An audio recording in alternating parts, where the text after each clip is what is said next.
Des bombardements et des tirs d'armes à feu ont secoué certaines parties d'Alep vendredi. Des chars militaires étaient stationnés au coin des rues, tandis que des tirs nourris illuminaient le ciel nocturne.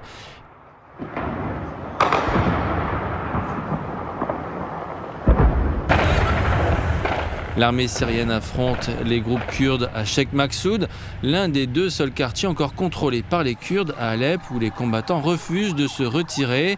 Les forces kurdes contrôlent ces quartiers depuis le début du conflit syrien qui a éclaté en 2011.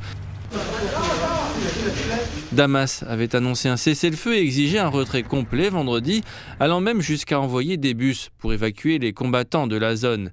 Mais les véhicules sont revenus vides, les conseils kurdes ayant rejeté l'accord et juré de défendre leur quartier.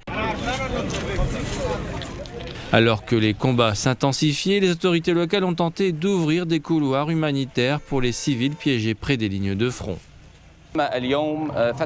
Des couloirs humanitaires ont été ouverts afin d'assurer le passage en toute sécurité des civils vivants près des lignes de front vers des zones plus sûres à l'intérieur d'Alep.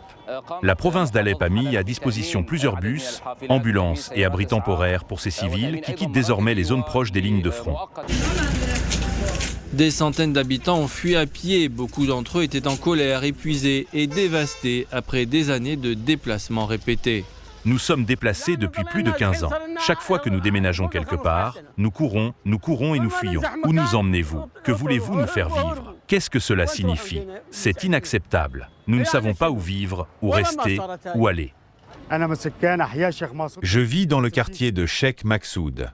Depuis 60 ans, le quartier de Sheikh Maksoud est resté le même. Alep, Sheikh Maksoud et Ashrafia ne font qu'un. Quel est le péché de ces enfants? Mon fils, votre fils, leur fils, quel est leur péché?